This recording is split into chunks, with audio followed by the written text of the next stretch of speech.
Il y a un temps dans la vie d'un élu, ou plusieurs temps d'ailleurs, où le Seigneur s'organise pour que ce genre de choses arrive. C'est-à-dire que le Seigneur t'envoie cette armée qui va tout ravager. Il n'y a pas un élu qui soit épargné de ça.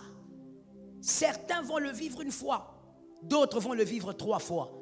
Ça dépend du but de Dieu. Et donc, des fois, il faut qu'on se délivre de quelque chose. Dieu va me rembourser les années. Quelles années? Les années que toi-même tu as fabriquées. Les choses que toi-même tu as perdues. Pourquoi? Parce que tu les as toi-même fabriquées. Dieu ne rembourse pas à tout le monde tout ce qu'il a perdu. Dieu rembourse ce qu'il a pris. Et Dieu prend ce qu'il a donné. Lorsque tu as été blessé par ton péché, ce n'est pas Jésus qui va te consoler. Lorsque tu as été blessé parce que tu vis une vie de péché, tu as un copain aventurier, ne demande pas la consolation à Dieu, il ne va pas te consoler. Va demander la consolation à l'homme qui t'a brisé le cœur.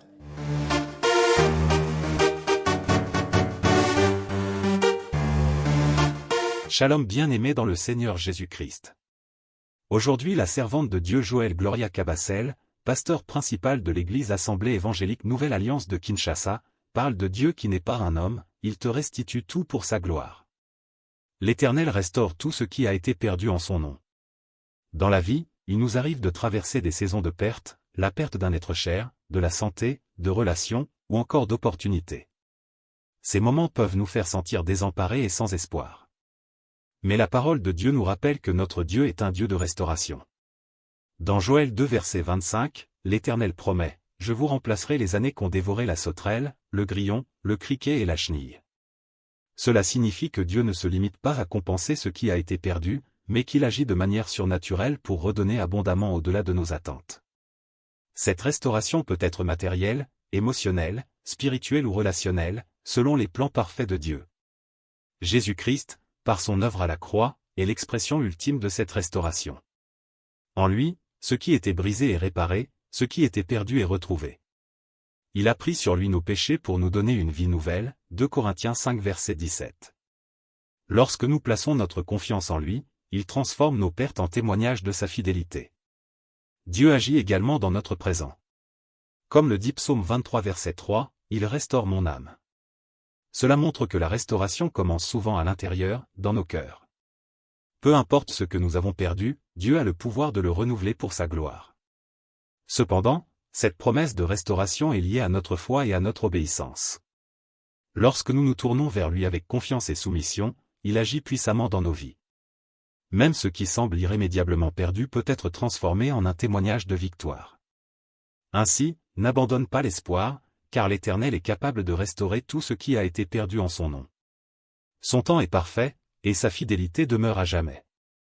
Gardons nos yeux fixés sur lui, car il fait toutes choses belles en son temps, Ecclésiaste 3 verset 11. Abonnez-vous, aimez et partagez afin d'apporter l'évangile de Jésus-Christ aux nations car il y aura plus de joie dans le ciel pour un seul pécheur qui se repent. Que la bénédiction de Dieu soit votre partage dans le nom puissant de Jésus-Christ. Amen. Joël 2, 25. Joël 2, 25. Joël 2, 25 dit ceci, le Seigneur dit, les chenilles et les sauterelles, les anatons et les criquets, cette grande armée d'insectes que j'ai envoyés contre vous, ont dévoré vos récoltes. Eh bien, je vais remplacer ce que vous avez perdu. Amen. Je reprends la parole. Les chenilles, quelqu'un m'a dit les chenilles. Les sauterelles, quelqu'un m'a dit les sauterelles. Les anatons, quelqu'un m'a dit les anatons. Et les criquets, quelqu'un m'a dit les criquets. Et le Seigneur continue en disant, cette grande armée d'insectes que j'ai envoyée, qui a envoyé? C'est le Seigneur qui lui-même a envoyé cette armée. Et donc, il est en train de dire que si vous avez été dévorés, c'est parce que c'est lui qui a envoyé l'armée. Que quelqu'un me dise, c'est Dieu qui a envoyé. Je veux te dire quelque chose en amont, c'est que Dieu ne rembourse pas ce que lui-même n'a pas pris. Et Dieu ne prend pas ce que lui-même n'a pas donné. Quand c'est le diable qui t'a donné des choses, Dieu ne viendra pas prendre. Il n'est pas dans votre affaire. Il n'est pas dans votre business. Vous allez finir ça, vous deux, c'est-à-dire toi et le diable. Quand Dieu ne t'a pas fait arriver une bénédiction, que tu as un Ismaël, Dieu ne viendra pas chercher ton Ismaël. Dieu vient chercher Isaac. Et donc, des fois, il faut qu'on se délivre de quelque chose. Dieu va me rembourser les années. Quelles années? Les années que toi-même tu as fabriquées. Les choses que toi-même tu as perdues. Pourquoi? Parce que tu les as toi-même fabriquées. Dieu ne rembourse pas à tout le monde tout ce qu'il a perdu. Dieu rembourse ce qu'il a pris. Et Dieu prend ce qu'il a donné. Dis à un frère, je suis délivré. Les chrétiens, nous aimons bien, comme nous le disons comme un jargon. Dieu remboursera les années qu'on dévoile les sauterelles, je reçois et tout ça. Mais Dieu ne te rembourse pas n'importe quoi. Ce n'est pas tout ce que tu as perdu qu'il va te rembourser. Il va te rembourser uniquement ce que lui a pris. Mais il va prendre seulement ce que lui t'a donné.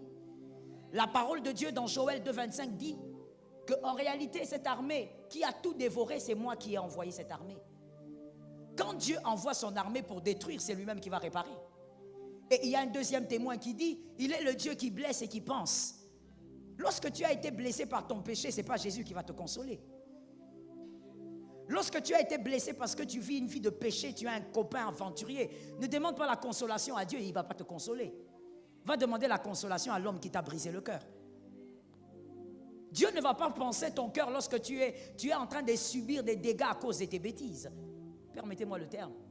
Dieu ne va pas réparer ton cœur parce que tu subis des dégâts à cause de tes erreurs. Il t'avait parlé, tu n'as pas entendu. Toi, tu t'es entêté, je dois voyager, je dois voyager. Et finalement, ce sont des casques que tu ramasses, tu dis, Jésus, console-moi. Jésus ne console pas ce qu'il n'a pas blessé. Jésus console quand lui, il a blessé.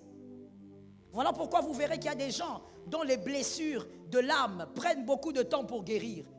Pourquoi? Parce que ce n'est pas Jésus qui vous a blessé, vous vous êtes blessé vous-même. Vous êtes blessé à cause de vos erreurs. On t'avait dit ne suis pas ce garçon-là, tu n'entends pas. Tu penses que c'est toi qui vois bien.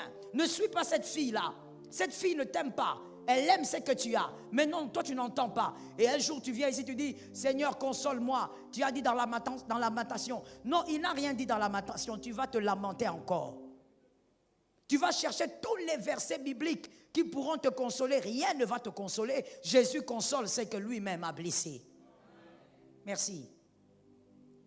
Parce que là, ça veut dire que tu as compris. Rentrons maintenant dans le verset. Mais là, tu as bien compris qu'ici, dans le verset de Joël, il ne s'agit pas d'un Dieu qui rembourse tout et n'importe quoi. Il s'agit d'un Dieu qui rembourse ce que lui-même a pris. Et il prend ce qu'il a donné. Ce que le diable t'a donné, ce que tes caprices t'ont donné, ce que les péchés t'ont donné, ce que ton envie t'a donné, Dieu ne va pas te rembourser ça. C'est parti, ça ne reviendra plus. Donne un amen. Je te réchoque. Ça ne reviendra pas. Ça ne sera pas remboursé. Il n'y a pas de remboursement. Parce que Dieu ne rembourse pas ce que lui-même n'a pas initié. Merci. Quand les fondements sont bien, alors on peut monter. Dans ce verset de Joël 2,25, on cite 4 types d'insectes. On parle de la chenille, on parle de la sauterelle, on parle des anatons et des criquets. Au fait, il y a une symbiose assez compliquée ici. Parce qu'en réalité, ce que la chenille mange ressemble à ce que la sauterelle aussi mange, mais sauf que la chenille ne mange pas tout ce que la sauterelle mange. Là où la chenille est passée, il y a des restes. Et ces restes sont mangés par les sauterelles. Et là où la sauterelle passe, il y a des restes. Parce que la sauterelle, par exemple, ne mange pas les racines. Elle mange des feuilles. Et quand la sauterelle laisse des racines, l'anaton vient manger les racines. Et ce que la sauterelle laisse donc, l'anaton vient manger. Et ce que l'anaton va rester laissé, le criquet va finir ça. C'est-à-dire que Dieu a fait une composition de 4 insectes qu'il appelle son armée. Ce sont des ravageurs qui ne laisseront rien. Ce que la chenille a oublié, la sauterelle va finir. Ce que la sauterelle n'arrive pas à finir, l'anaton va terminer. Mais de toutes les manières, après le passage de cette armée, il n'y aura plus rien. Quelqu'un m'a dit, il n'y aura plus rien. Oui. C'est pour ça, des fois, quand tu dis, le Seigneur m'a arraché des choses, tu ne connais pas comment Jésus arrache. Jésus, quand il t'arrache des choses, il ne te laisse rien. Il ne te laisse pas des miettes. Les miettes, là, quand tu as des miettes, ce n'est pas Jésus qui est passé par là. Quand Jésus passe par là, il ne laisse rien. Et donc, ce sont des ravageurs. Et quelque chose de choquant aussi que j'ai découvert avec les sauterelles, c'est que quand les sauterelles sont en essaim, donc un essaim de sauterelles, quand il y a un essaim de sauterelles qui décide par exemple d'envahir, nous avons eu des essaims de sauterelles dans une province ici, là, en 2020, mais ça a été, fin 2019, et leur extension ne s'est pas fait complètement parce que la Covid est venue tout embrouiller. Mais lorsqu'il y a un essaim, par exemple de sauterelles qui envahit votre ville, ils sont capables de manger 100 000 tonnes par jour. Ils vous bouffent 100 000 tonnes par jour et ils passent. Alors allez-y, imaginez par jour, s'ils sont là pendant 5 jours, qu'est-ce qui va vous rester? Mais lorsque le Seigneur parle de cette armée, il a bien sélectionné son armée qu'il va envoyer vers qui? Je n'entends pas. Selon la parole qu'on a lue, il envoie cette armée vers qui? Je n'entends toujours pas. Quelqu'un peut lever la main droite et me dire, il s'agit de moi. Tu as peur de dire toi? C'est toi. Dieu envoie son armée, parce que quand je veux te dire, l'Éternel va rembourser à qui? Tout le monde va crier. Mais je viens de le dire, l'Éternel ne rembourse pas sans que lui-même ait dévoré. Alors il envoie les dévoreurs chez qui? Ben voilà. Il envoie chez vous. Il envoie chez nous. Lorsqu'il envoie ses dévoreurs, il y a le chaos total. J'espère que quelqu'un écrit et retient. Il y a le chaos total lorsqu'il envoie les dévoreurs. Il y a un temps dans la vie d'un élu, ou plusieurs temps d'ailleurs, où le Seigneur s'organise pour que ce genre de choses arrive. C'est-à-dire que le Seigneur t'envoie cette armée qui va tout ravager. Il n'y a pas un élu qui soit épargné de ça. Certains vont le vivre une fois, d'autres vont le vivre 3 fois. Ça dépend du but de Dieu. Dieu va créer un véritable carnage. C'est-à-dire, il te donne la semence. Voici l'explication pratique dans ta vie. Il te donne une semence, tu plantes, il y a la récolte et il vient prendre la récolte. Dieu te donne un talent, tu pratiques, ça bénit les gens, mais quand il faut maintenant bénéficier du talent, Dieu vient ravager. Un temps dans ta vie où tu as le droit de travailler, mais tu n'as pas le droit de bénéficier des récoltes. Ça ne vient pas du diable, ça vient de Dieu. Quelqu'un a dit à son frère, ça vient de Dieu. Un temps où tu te dis, maintenant c'est le temps pour moi de commencer à récolter, à profiter. Et c'est là que l'armée de Dieu vient ravager. Tu te rends compte que dans tout ce que tu fais, les résultats te fuient. Les résultats, quand tu t'approches, ça s'éloigne. Tu t'approches, ça s'éloigne. Tu oses encore t'approcher, ça disparaît. Les résultats, c'est comme si les résultats se sont battus avec toi. Tu as droit aux efforts, mais tu n'as pas droit aux résultats. Dieu fait aussi ça. Que quelqu'un me dise que Jésus m'aide à tenir. Oui, tu dois le dire, parce que de toutes les manières, ça t'arrivera. Ou même si ce n'est pas déjà arrivé. Et donc, dans la vie de tout élu, il arrivera des moments où Dieu va envoyer cette armée, comme il a fait avec le Pharaon en Égypte. Pour imposer sa volonté, il envoie une armée pour créer le chaos. Il envoie cette armée pour imposer quelque chose, comme c'était, je disais, dans la vie de Pharaon et de l'Égypte. Il veut imposer une vérité. Quelqu'un m'a dit une vérité. Il veut imposer une vérité, mais pourquoi? Parce qu'il voudrait que tu aies le cœur de Job. Le cœur de Job. Quelqu'un l'a écrit. Le cœur de Job.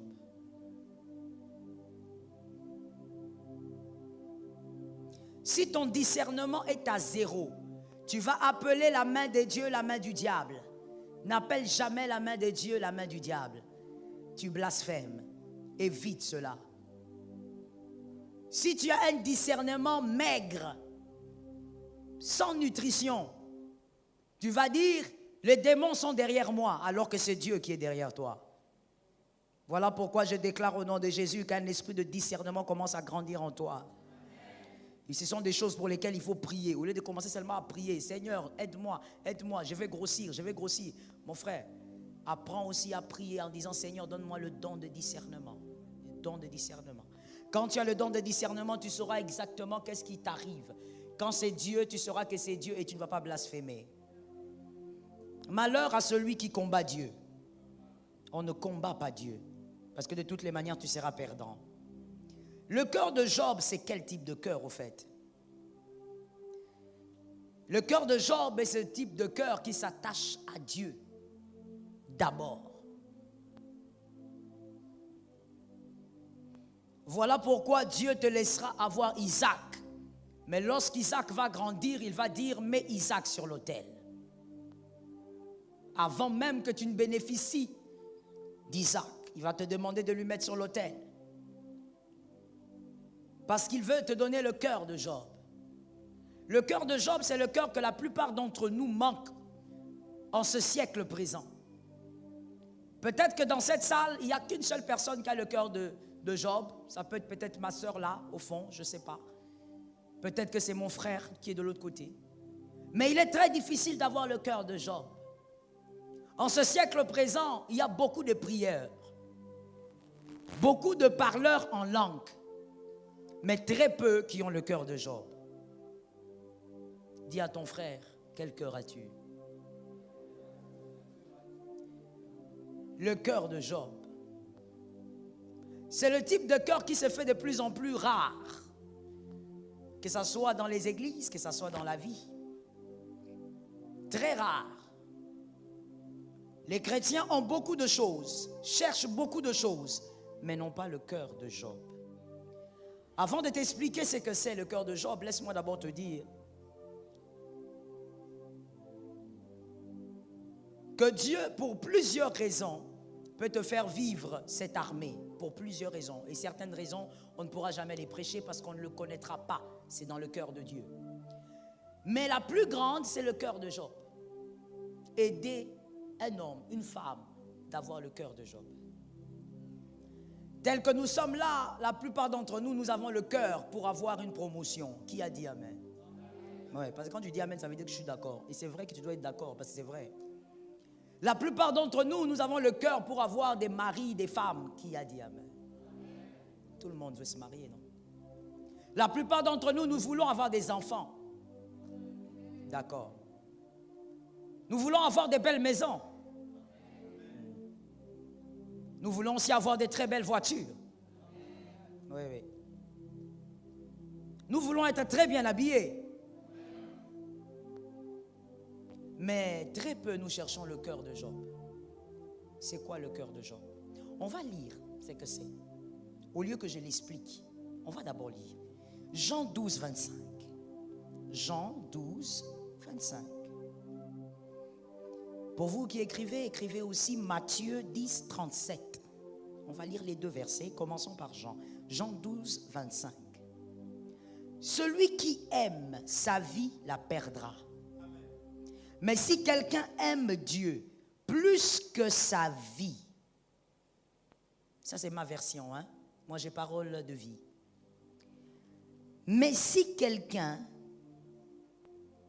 aime Dieu plus que sa vie dans ce monde, cette personne gardera sa vie et elle vivra avec Dieu pour toujours. Matthieu 10, 37. J'espère que vous avez retenu ce qui est écrit dans Jean. Matthieu 10, 37. Je prends selon ma version parole de vie. Matthieu 10, 37. Celui qui aime son père ou sa mère plus que moi n'est pas digne de moi. Celui qui aime son fils ou sa fille plus que moi n'est pas digne de moi. Alors je vous explique d'abord pourquoi est-ce qu'on a parlé de père, de mère, de fille et de fils. On n'a pas parlé de mari et de femme. On devrait continuer le verset en parlant aussi de mari et de femme. Mais je ne sais pas chez vous, est-ce que vous voyez ça chez vous? Parce que chez moi, il n'y en a pas. Peut-être que chez vous, il y en a. Est-ce qu'il y en a chez vous? Ok. Pourquoi on parle de père et de mère? Parce que parmi les commandements les plus sacrés, on a placé une parole qui sort un peu du contexte général. Quand vous lisez la loi mosaïque, on dit tu ne feras pas, tu ne feras pas, tu ne feras pas, tu ne feras pas.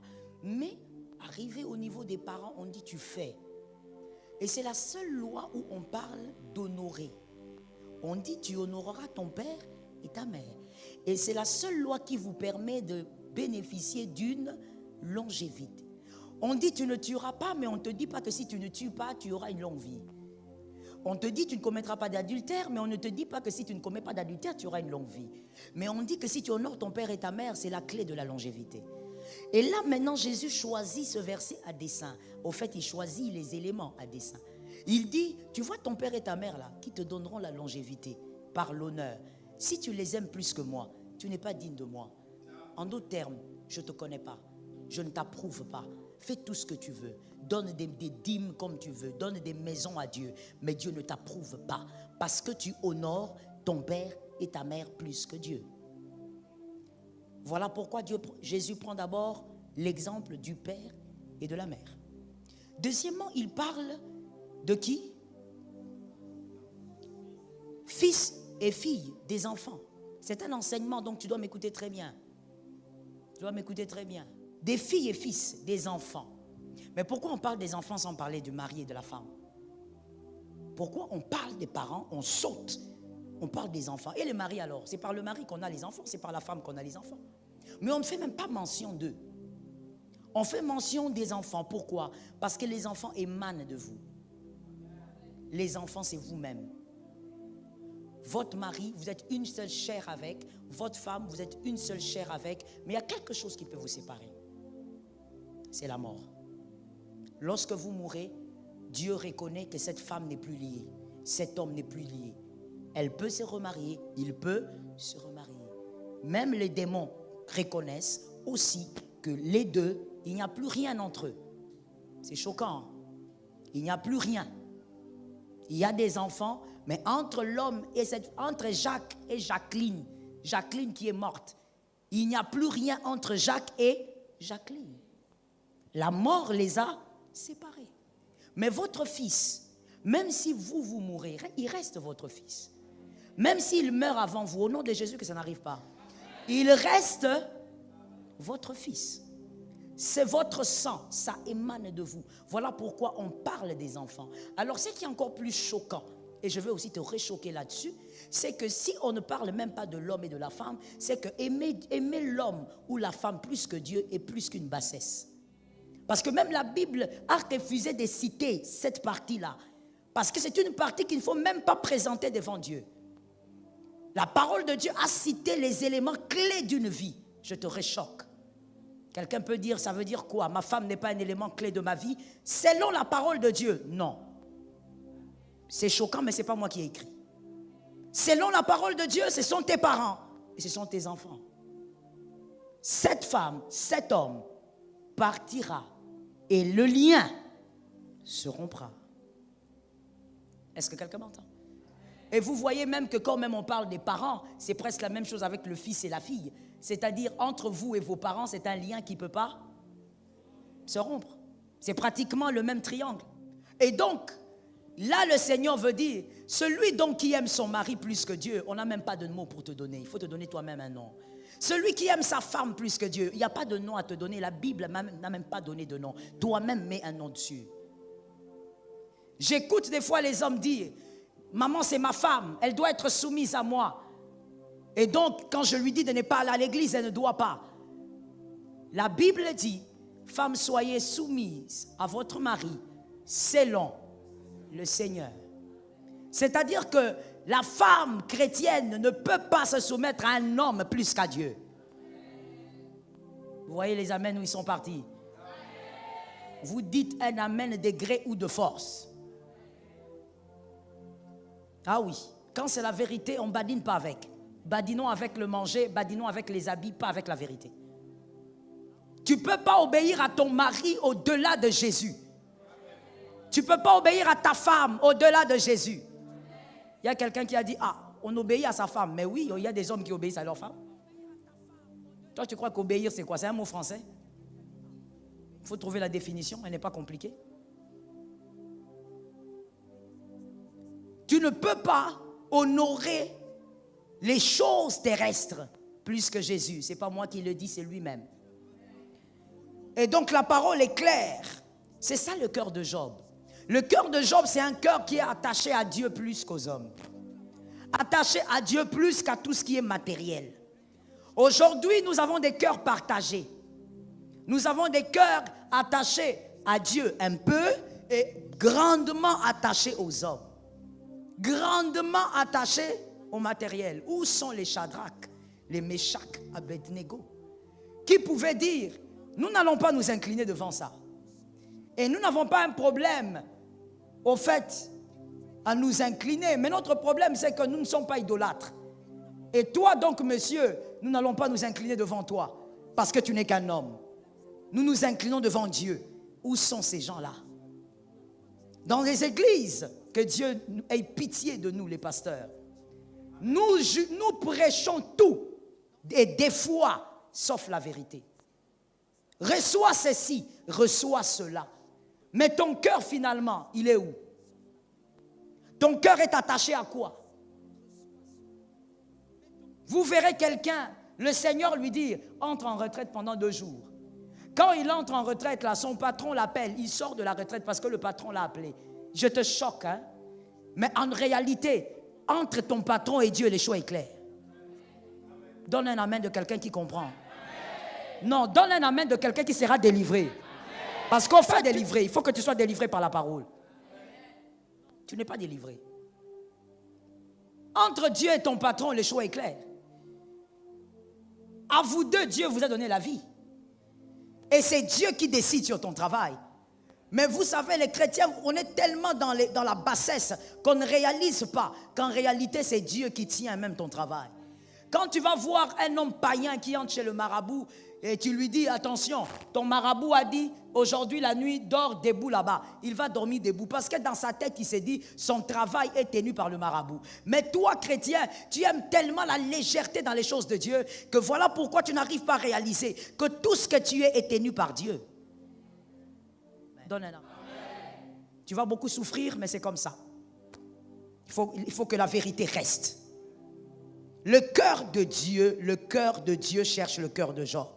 Pourquoi Dieu va envoyer l'armée? Pourquoi il va des fois t'arracher les choses que lui-même t'a données?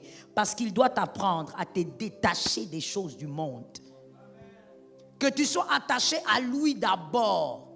Voici la bassesse humaine et nous sommes tous dans cette bassesse. La bassesse humaine, c'est quoi? C'est d'aimer le don plus que le donateur. Ça, c'est l'homme. Et quand je dis l'homme, ce n'est même pas seulement païen, même chrétien. Voilà pourquoi je dis que nous sommes tous dans cette bassesse sans exception. Même le pape. La bassesse humaine, c'est de vouloir aimer le don plus que le donateur, comme des gamins. Celui qui t'a donné le bonbon, tu commences à aimer le bonbon plus que celui qui t'a donné le bonbon. Et nous sommes comme ça même dans les relations humaines. Nous sommes comme ça. Pourquoi les hommes aujourd'hui sont ingrats? Pourquoi les femmes sont ingrates? Celui qui t'a fait du bien, aujourd'hui tu aimes le bien et tu l'as oublié. Tu as oublié que c'est cette femme-là qui t'avait appris comment mettre les talons. Mais comme tu mets aujourd'hui des talons à $300, c'est fini. Tu commences à aimer ça plus que celui qui t'avait appris. Un monde d'ingrats. C'est ce que l'apôtre Paul avait dit. Les hommes fanfarons, orgueilleux, amis de l'argent, ingrats. Nous sommes dans un monde où l'humain aime tellement le don plus que le donateur, que nous sommes arrivés à un point, même dans les relations humaines, quand tu as un ami que tu aimes beaucoup, tu refuses que cet ami soit attaché à un autre parce que toi, tu veux conserver l'amour qu'il te donne. Jusqu'à quel niveau nous sommes devenus? Comment on est devenu comme ça? Pose aux voisins la question, c'est arrivé comment que tu sois devenu comme ça? C'est-à-dire, on est égoïste même au niveau de l'amour. Il y a même des femmes mariées. Elles ne sont pas jalouses envers leur mari parce qu'elles veulent seulement être la seule femme. Mais elles ont ce même problème. Elle jalouse son mari parce qu'elle ne veut pas que quelqu'un d'autre, même pas de la famille, parce que sa jalousie n'est pas qu'avec les femmes, même dans la famille, même envers les frères de son mari, elle est jalouse. Parce qu'elle ne veut pas que son mari aime ses frères, qu'elle reste la seule à être aimée. Quel cœur! Nous avons aimé les choses du monde au point même d'introduire une anomalie dans l'amour. Tu entends quelqu'un dire à un autre, deux hommes, prenons deux hommes. Tu entends Jacques dire à Louis, Louis, fais attention avec Enoch, hein, fais attention. C'est un garçon très dangereux. Moi, je le connais. Mais le problème, c'est quoi? Il ne veut pas qu'Enoch fréquente aussi l'autre. Parce qu'il veut être le seul à manger l'amour. Que quelqu'un me dise manger l'amour. Ne me regarde pas comme ça, réponds-moi, dis-moi manger l'amour. Il veut être seul. Alors qu'Enoch, en réalité, il n'a pas aussi le cœur à vouloir rester avec lui. Non, mais il se sent en insécurité. Même au niveau de l'amour, il y a des gens qui sont égoïstes. Dieu doit te détacher de toutes ces choses-là. Mais la manière la plus puissante de te détacher, c'est de créer le chaos des fois dans ta vie. De ravager des choses dans ta vie. Que tu réalises vraiment que tu perds le contrôle. Tu as envie de tenir les choses. Ça t'est déjà arrivé de vouloir retenir les choses qui s'évadent. Et tu te sens vulnérable tous les jours pendant que ces choses partent.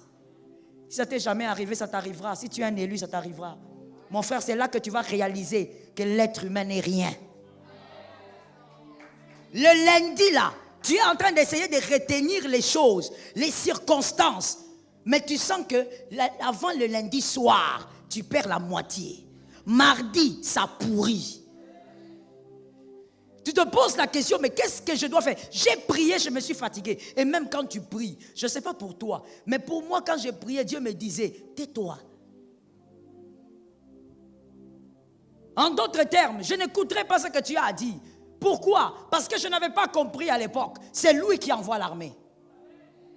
Il doit te détacher de certaines choses. Dieu n'est très jaloux. Dieu a une jalousie saine mais puissante. Il ne permettra pas que tu aimes quelqu'un plus que lui. Il va te prendre ça. Mon frère, d'une manière ou d'une autre, tu vas réaliser que là, tu n'as plus le contrôle de rien. Le chaos total. La sauterelle va passer. La chenille va faire le travail. L'énéton fera le travail. Le criquet va signer. Tu vas te poser la question, mais Seigneur, c'est toi qui m'as donné ce travail. Oui, c'est lui qui a donné ce travail et c'est lui qui vient ravager. Parce que tu commences à aimer le travail plus que Dieu. Tu as oublié celui qui donne. Tu commences à aimer les dons. Tu aimes le don. Oh mon Dieu, c'est ce que je ne comprends pas avec certaines femmes, avec certains hommes. Tu vois un homme idolâtrer sa femme. Mais c'est Dieu qui t'a donné cette femme-là. Comment tu peux aimer la femme plus que Dieu aujourd'hui? Est-ce que toi, monsieur, si on te regarde bien, tu pouvais épouser une femme comme ça? Non, on se parle, hein, on se parle. Toi, tu aimes seulement qu'on te dise des choses. Hein? Non, non, non, je ne suis pas ce genre-là. Je vais te dire la vérité de manière crue, mais tu vas l'apprendre. Est-ce que toi, monsieur, quand tu te regardes bien, tu regardes bien, toi, tu pouvais épouser une femme là? Hein? Même quand tu prends tes photos antiques, quand tu compares tes photos, tu dis non, ça c'est pas moi. Toi-même, tu te refuses sur la photo. Ta maman te dit non, c'est toi, tu avais 2 mois. Non, maman, tu as changé, ça c'était les bébés du voisin. Mais Dieu t'a fait grâce et t'a donné une bonne femme. Non seulement bonne, mais belle. Mais aujourd'hui, tu commences à aimer ta femme plus que celui qui a donné. Mais c'est quelle façon de vivre?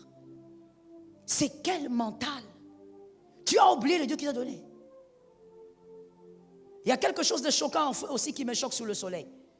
Tu verras une femme tout abandonner, tout en ce qui concerne Dieu pour s'occuper de ses enfants. Mais attends, c'est quel type de maladie qui t'a commencé? Tu as oublié celui qui fait naître. Regarde ta voisine, regarde ton voisin, pose la question, est-ce qu'on a oublié? Quand je dis de poser la question là, je ne te demande pas toi de faire les générales à l'église, hein. Je te demande de poser la question. Dis à quelqu'un, est-ce qu'on a oublié? Tu as oublié que c'est écrit. Bon, moi, je ne sais pas pour toi, madame, hein, parce que je parle d'abord aux dames qui ont des enfants. Je ne sais pas pour toi, tu es trop courageuse, quoi. Tu as un courage extraordinaire. Je rêverais avoir ton courage, mais je ne pense pas que je l'aurai. Parce que moi, je sais d'où viennent mes enfants. Et non seulement ça, je vois les femmes pleurer tous les jours pour des enfants. Tu n'es pas meilleur. Jésus t'a gracié. T'a donné ces 1, 2, 3, 4, 6. Toi, tu laisses Dieu pour les enfants. Qu'est-ce que je pourrais bien dire que Matthieu 10, 37 n'a pas dit? Tu n'es pas digne, c'est tout. Point. Tu n'es pas digne. Tu es peut-être digne d'être le fils de ton père, mais tu n'es pas digne de Jésus. Ton cœur est attaché aux choses qu'il t'a données. Alors, Dieu a-t-il, je me rappelle un jour, l'homme de Dieu a posé la question à une sœur qui était dans la chorale jadis. Il dit, mais pourquoi je ne te vois plus? Elle dit, non, mon papa, les bébés. Alors l'homme de Dieu lui a dit, ah, Dieu a mal fait de te donner un bébé. Et elle était là, en train de sourire. Vous voyez les gens quand les gens sont ignorants. Hein? Il y a des choses, des fois, quand on te dit, il ne faut pas sourire, il faut pleurer. D'autres choses aussi, quand on te dit ne souris pas, commence à demander pardon au Seigneur. Quand l'homme de Dieu est parti, j'ai appelé la fille là, j'ai dit, toi tu es vraiment quel genre de fille? Qui t'a engendré? La phrase qui est sortie là, tu as trouvé ça bien? Va demander pardon. Et demande à l'homme de Dieu de prier pour toi pour que tu te détaches de ce genre de comportement là. Écoute-moi très bien. Pour Dieu, on ne trouve pas du temps.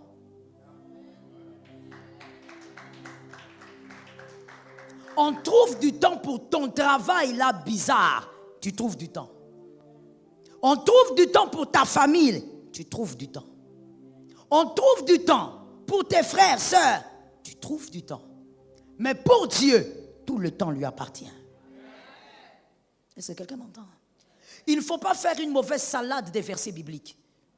La Bible dit chaque chose à son temps, mais ça ne veut pas dire que toutes les choses doivent avoir le même temps que tu donnes à Dieu. Je répète, la Bible dit chaque chose à son temps, mais ne fais pas une mauvaise salade des versets. Ça ne veut pas dire que chaque rubrique doit avoir exactement le même temps, y compris Dieu. Dieu n'est pas là-dedans. Voilà pourquoi la Bible peut toujours dire, priez sans cesse. J'ai toujours dit comment un médecin qui opère peut prier. Oui, il peut prier parce que sa vie est en prière. Il n'a pas une vie de prière, il a une vie en prière. Il peut être en train de parler en langue même au niveau de son âme. C'est ça même avoir une vie en prière. Prier sans cesse, c'est ça. Ça veut dire Dieu prend tout le temps de ta vie. Tu ne peux pas dire, ben voilà, je vais trouver le temps. Mon frère, tu es encore très loin et Dieu va frapper fort. Si tu es un élu, à moins que tu sois quelqu'un qui ira en enfer, mais si tu es un élu, Dieu frappera. Et il frappera fort. Il enverra l'armée. Ils vont ravager. Qu'est-ce que tu aimes plus que Dieu? Dieu va toucher là-bas. Écoute-moi très bien. Il est écrit dans la parole. Maintenant que tu connais la vérité, il n'y a plus d'excuses pour toi. Maintenant que je te prêche, assis, tu m'entends. Ce qui va arriver, va arriver. À toi de te ranger maintenant. Tu peux pas, il y a des gens qui aiment même leur propre corps plus que Jésus. Tu vois comment il prend soin de son corps, tu dis incroyable. Incroyable. Quand il y a un petit soleil, comme un beau petit soleil là dehors, il prend un parasol. Il ne veut pas le bronzage. Je dois protéger ma peau. C'est bien. Mais tu verras cette personne, quand on va dire, il faut jeûner. Oh non, non, non, non, non. Jeûner, non, non, non, non, non. Ça va me déformer. Non, il faut prier par terre. Oh non, non, non, non, pas avec l'habit que je portais là. Je ne peux pas m'agenouiller là. Dieu va t'imposer les genoux. C'est qu'il fera. La manière dont il va ravager. Personne ne va t'envoyer à genoux. Tu vas rouler par terre en train de prier. Personne ne va te suivre. Personne ne va te dire, oh mon frère, toi-même on va te trouver en train de rouler par terre. Jésus. Tu connais les gens des prières que tu fais, non? Les gens des chansons que tu composes là. Jésus, bah genoux. Tu vas chercher le Dieu des genoux. Parce qu'il va envoyer l'armée. Lorsque tu es enfant de Dieu, Dieu ne peut pas supporter que tu aimes quelqu'un plus que... Voilà pourquoi je dis à quelqu'un, ne me cherche pas des problèmes. Donne un amen de guérison. Ne me cherche pas. N'ose pas m'aimer plus que Jésus. Va aimer Jésus, on va se rencontrer là-bas. Jésus te dit, viens à l'église, tu viens pas. Quand moi je t'appelle, tu viens. Sorcier. Sorcier. Jésus te dit, jeûne. Tu ne jeûnes pas. Tu attends que maman t'appelle. Oui, maman, comme toi tu as parlé. Sorcier. Tu ne m'amèneras pas en enfer. Heureusement que le ciel, c'est chacun. Tu ne dois pas aimer un homme plus que Jésus. Dieu va frapper cet homme-là. Si tu aimes ton mari plus que Jésus, voilà pourquoi tu vois comment ton mari ne trouve pas un bon travail. C'est toi. La sorcière de sa vie. Sans prophétie, Monsieur, je te dis ça ici, là. Quand vous allez sortir, dis-lui. Le pasteur avait dit, c'est toi. Je te permets. C'est elle. Depuis que l'homme a commencé à prier, Seigneur bénis-moi, Dieu ne bénit pas. Parce que toi, madame, tu aimes ton mari plus que Jésus. Un mari qui t'a rencontré un jour. Et d'ailleurs, le jour où il t'a rencontré, il avait rencontré une autre fille avant toi. Il vous avait dragué à deux. Maintenant, toi, tu as répondu avant l'autre.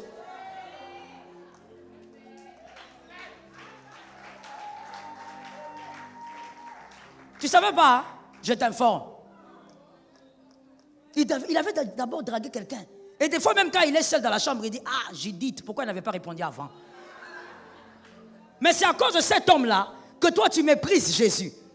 Ah, Jésus est seul sur son trône. Cet amen est bizarre, donne un amen. Jésus est seul sur son trône. Jésus va détacher ton cœur des hommes, du matériel. Il va envoyer les chaos. C'est là que tu te rendras compte que l'homme est limité. Les matériels ne peuvent rien faire. Oh God. Oh God. Je me rappellerai de cette petite fille. Ça a toujours été un poignard dans mon cœur, cette petite fille. Je ne sais même plus si ça s'est fait cette année ou pas. Des fois, ça me traumatise. Elle était collègue à ma fille. Et puis ma fille m'a appelé pour me dire qu'il faut prier pour elle. Elle souffrait d'une maladie. Et en priant pour elle, le Seigneur était en train de me dire, elle part. Il faut l'amener à me recevoir. J'ai dit à ma fille, on va prier pour elle. Est-ce qu'elle te texte? Elle me dit, oui maman, elle me texte. J'ai dit, d'accord. Quand elle va te texter, tu vas me dire. Et je lui ai dit, il faut faire recevoir à ton ami Jésus. Alors ma fille me regarde et me dit, maman, c'est qu'elle va partir. J'ai dit, elle va partir. À un moment donné, j'ai dit au Seigneur, pourquoi tu ne peux pas seulement guérir? Parce que de toutes les manières, la guérison est un acquis. Et le Seigneur m'a dit, je suis libre.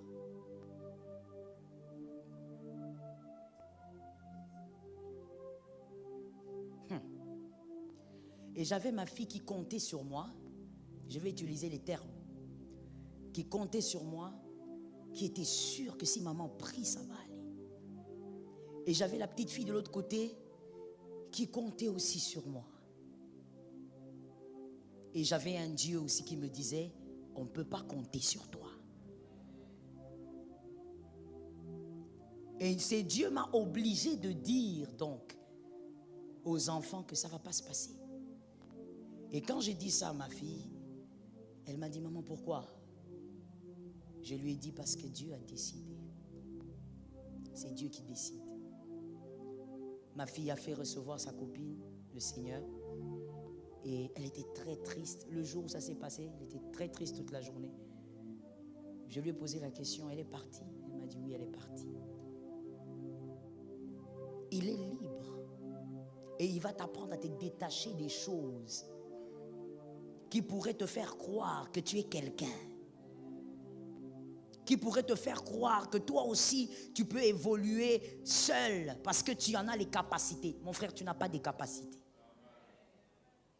Il va détacher ton cœur de sorte à ce que tes regards soient d'abord sur lui, d'abord Jésus. Que ça ne soit pas un slogan du dimanche, mais que tu le vives réellement, que dans ta vie, c'est d'abord. Bénis soient les enfants dont les parents sont ici et qui vont voir leurs parents démontrer que dans la vie, c'est d'abord. Je bénis ces enfants-là. Que Dieu ait pitié d'eux, qu'il fasse de toi ce parent-là. Dieu va détacher ton cœur de tout ça. Il va venir ravager. Tu aimes ta santé, tu aimes ton corps plus que Jésus, tu seras surpris. Ce qui va t'arriver, mon frère, ça veut dire que Jésus t'envoie un truc là, qui commence à te finir le corps. Tu vas dans tous les hôpitaux, on ne voit rien. Tu viens chez moi, je ne vois rien. Même les ciels fermés. Plus on prie, plus tu maigris. Les gens commencent à dire, il est certainement atteint. D'autres disent, non, il a le cancer. Mais en réalité, tu n'as rien de tout ça. Jésus sait qu'à la dernière minute, il va te sauver. Mais il veut d'abord créer un carnage sur la chose que tu chéris là. Que Jésus attache ton cœur à Dieu. Tu sais, mon frère, c'est le type de prière qu'il faut aussi faire. Jésus, aide-moi à t'aimer d'abord toi. Au lieu d'aimer d'abord les choses que toi tu m'as données. Combien de fois j'ai vu les filles fuir l'église à cause du mariage? Fuir. Parce qu'à l'église, on a dit, fais attention, ça c'est pas... Elle est partie. Elle est prête à épouser n'importe qui, même un marabout. Et on a des mamans aussi ingrates, aigries, qui encouragent leurs filles à aller, vas-y. Le mariage, c'est le mariage. Non, le mariage vient de Dieu, ça doit se faire à la volonté de Dieu. Et à la manière de Dieu. Jeune fille, tu fuis Dieu à cause du mariage. Tu vas le retrouver quelque part. La manière dont le mariage là va t'essorer. Déjà quand tu épouses un chrétien, tu seras essoré. Alors quand tu vas maintenant épouser quelqu'un façon, tu seras réessoré. Tu vas sentir le feu de l'enfer avant même de commencer. C'est là que tu vas commencer encore à chasser les pasteurs, les prophètes. C'est là que tu vas entrer dans une vie de manipulation où on va te manipuler par les prophéties. Comment peux-tu fuir Dieu? À cause d'un mariage. Et on est tellement ingrat envers Dieu qui a donné qu'on commence maintenant à trouver même des raisons. De toutes les manières, Dieu est partout. De toutes les manières, Dieu est partout. Mais écoutez, je veux vous choquer en vous disant ceci. Je ne sais pas pourquoi des fois, avant de parler en tant qu'enfant de Dieu, on ne réfléchit pas. Réfléchissons un peu. Dieu est partout, mais pourquoi tu n'as pas trouvé Dieu partout? Pourquoi tu n'as pas été enseigné partout? Pourquoi il y a eu un point de départ pour chaque chose? Alors comment tu peux dire Dieu est partout? Tout ça pour justifier le fait que tu veux vivre dans ta chose, même si Dieu n'est pas d'accord.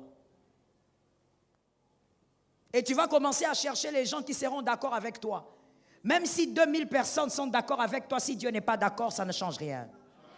J'ai aimé cet amen là aussi. Même si 40 millions de personnes t'acclament, Dieu n'est pas d'accord avec toi, ça ne changera pas. La voix du peuple n'est pas la voix de Dieu. C'est diabolique ce truc là. Je ne sais même pas d'où il sort. La voix du peuple n'est pas la voix de Dieu. Non. Plusieurs fois le peuple a dit oui, Dieu n'était pas dedans. Fais attention mon frère. Dieu va s'organiser. Enoch, est-ce que tu m'entends? Tu es sûr? Dieu va s'organiser pour que tout ce que tu chéris soit entaché de sa puissance. Qu'est-ce que tu aimes plus que Dieu? T'habiller? Il va te garder avec cette chemise pendant longtemps. La chaussure là, il va te garder avec pendant longtemps. Il y a des gens qui vont passer pour dire, oh, j'avais une chaussure pour le frère là. Bon, quand j'arrive à la maison, je lui donne. Sur le chemin, Dieu donne un esprit d'amnésie. Frappé, amnésie. Automatiquement, il oublie qu'il avait promis une chaussure. Il prend la chaussure, il vend. Toutes les personnes qui doivent te faire du bien, Dieu les éloigne. Pourquoi? Parce que toi, c'est les habits. Quand tu t'habilles pas bien, tu dis, je ne peux pas aller à l'église. L'église n'est pas un lieu où on vient montrer les vêtements. J'ai pitié de toi. Ce n'est pas un lieu où on vient montrer les vêtements. Ça n'a rien à voir. Oh, ça n'a rien à voir. On pouvait même venir, moi je pouvais même venir prêcher ici tous les jours pieds nus. Si je le fais pas, c'est à cause de ta foi. Tu as tellement un cœur noir que tu vas prendre la photo, tu mets là-bas, tu dis, le pasteur Joël, pieds nus, nouveau système, rituel, diabolique, amphérique. Mais si ça dépend que de moi, oh, qu'est-ce que ça veut dire? Qu'est-ce que ça a à voir avec ma prédication? L'église n'est pas un lieu où tu dois venir montrer que tu as porté une nouvelle chemise. Tu sais pourquoi tu es comme ça? Ton cœur est attaché aux vêtements. Si tu étais détaché, tu saurais que les garde-robes, Dieu peut les changer à n'importe quel moment. Hein? Les garde-robes, Dieu peut les changer à n'importe quel moment. Jésus peut faire des choses étonnantes et puis bon, toi-même tu deviens dépassé. Est-ce que quelqu'un m'entend? Tu vois comme ces types de polygames là qui oublient les noms de leurs enfants. Je suis désolé les polygames. Je sais que vous m'avez beaucoup matraqué sur les réseaux, mais la vérité reste la vérité. Les polygames là qui sont tellement... Il a 50 enfants, ou 60, ou 61. Alors quand il appelle Jacques, Jacques dit papa, moi c'est Luc. Ah, ok, va chercher Jacques. Alors écoute, il peut aussi t'arriver comme ça, dans une abondance de grâce, que tu sois là en train de dire, mais ces vêtements appartiennent à qui? Mais ça t'appartient? Non, je ne l'ai jamais porté. C'est rien du tout ces choses-là. Ton cœur doit être attaché à Dieu. Aime Dieu. Je te dis une chose, tu vois l'enseignement que je te donne? En réalité, ce sont seulement des brins de révélation. Mais la véritable connaissance, tu la vivras quand Dieu va frapper. C'est ça la vérité. Ce n'est pas en m'écoutant parler que tu vas comprendre ce que je dis. C'est quand Dieu va te frapper que maintenant tu vas commencer à apprendre. Ça, je te donne seulement les informations. Tu vois, c'est comme tu regardes les infos, on te dit, demain, il y aura coupure de courant. Pendant que tu regardes, il y a le courant, non? Puisque tu suis la télé. Ce n'est qu'une information. Mais demain, là, tu vas vivre la coupure.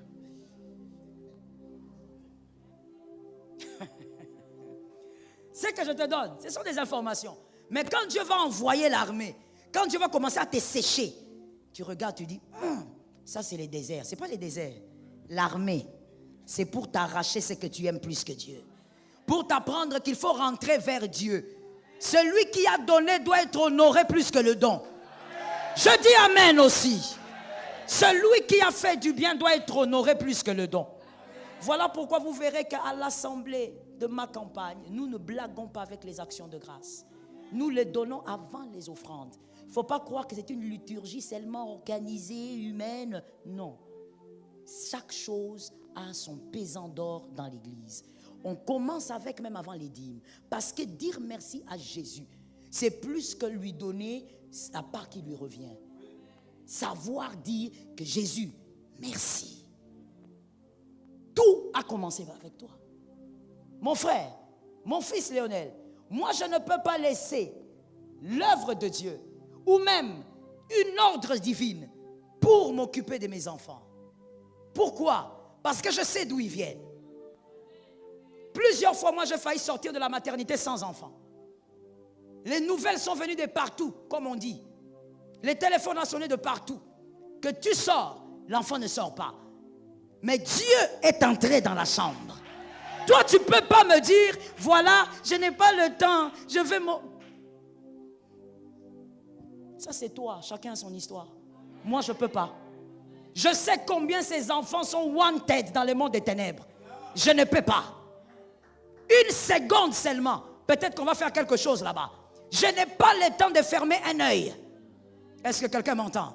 Je m'organise pour eux. Mais tout mon temps, c'est Jésus. Il est le donateur.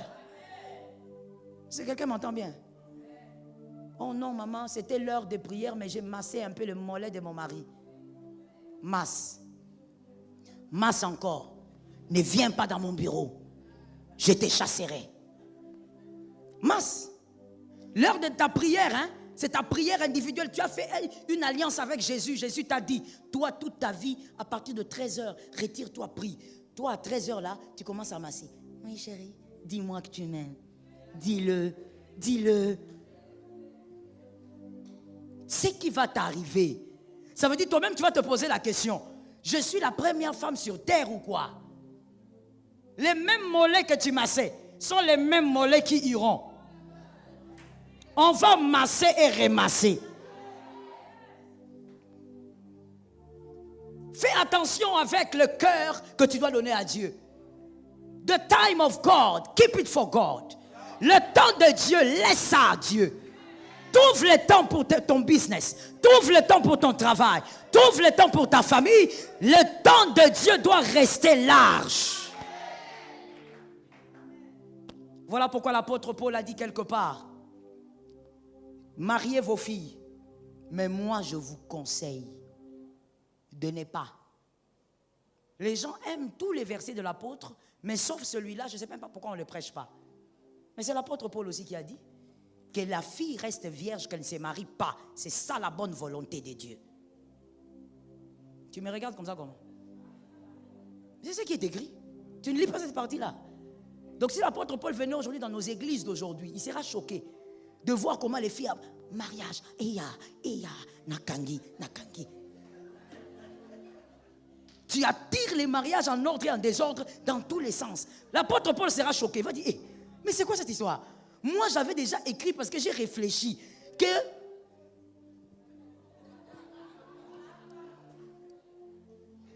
Mais tu sais pourquoi l'apôtre Paul a dit ça? L'apôtre Paul était en train d'expliquer au fait une réflexion. Il était en train de dire, lorsqu'on est marié, c'est difficile de servir Jésus. Oui, il disait c'est difficile de servir Jésus parce qu'on a aussi d'autres engagements envers la famille, les maris et la femme. C'est comme ça qu'il disait non, il est mieux que la Vierge reste seule. Il est mieux de servir Dieu célibataire, de rester comme ça. Mais comme vous ne pouvez pas rester comme ça, au lieu de brûler en enfer, mariez-vous. Ma soeur, tu as voulu te marier. N'oublie pas celui qui t'a donné le mariage. Que ton cœur reste attaché à celui qui t'a donné. Lorsqu'il va passer pour ravager, n'oublie pas qu'il est passé seulement pour que tu rentres vers lui. Est-ce que quelqu'un m'entend? Parlons un peu d'une culture. Peut-être que je vais chuter vers là. Notre belle culture africaine. Il y a des très belles choses dedans. Je crois que c'est un peu culturel, ce que je veux dire ici. Je ne sais pas pour toi, mais toi, quand ta maman a essayé de t'appeler, parlons plus des mères. Quand ta maman a essayé de t'appeler, que tu étais peut-être à distance, elle appelle, tu ne réponds pas. Comment elle réagissait? Ah, je vois les gens rire déjà. Hein? All right, ça c'est bien. Ça veut dire qu'on a grandi, on est du même moule alors. Comment ta mère réagissait? Ça veut dire que moi, je ne sais pas pour ta maman, hein, mais la mienne, elle va localiser mon endroit. Un lieu bien localisable. Elle va prendre l'arme à destruction massive. L'arme qui ne vieillit pas. L'arme qui ne se fatigue pas. L'arme qui n'a pas besoin d'être rechargée. La babouche, elle te localise.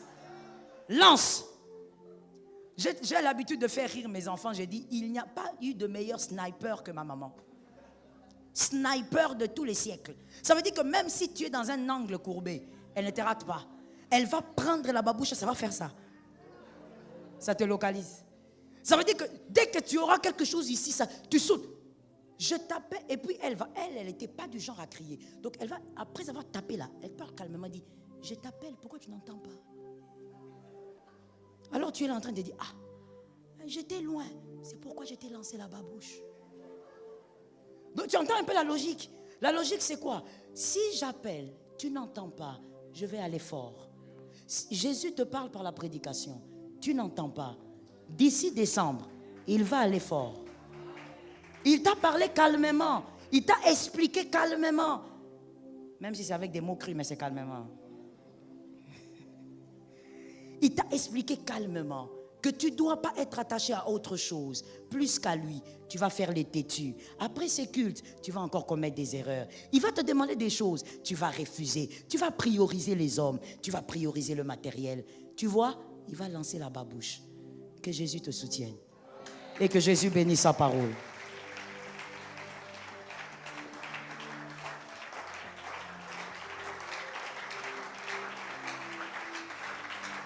Tiens-toi debout de là où tu es, s'il te plaît. Nous allons parler sérieusement à Dieu. Nous allons parler sérieusement à Jésus. Nous avons tous nos mains levées humblement dans sa présence et nous allons dire au Seigneur, donne-nous la victoire sur le mal. Tout ce qui veut nous attacher aux choses du monde plus qu'à Dieu, c'est le mal. Nous allons dire, Seigneur, donne-nous la victoire sur le mal.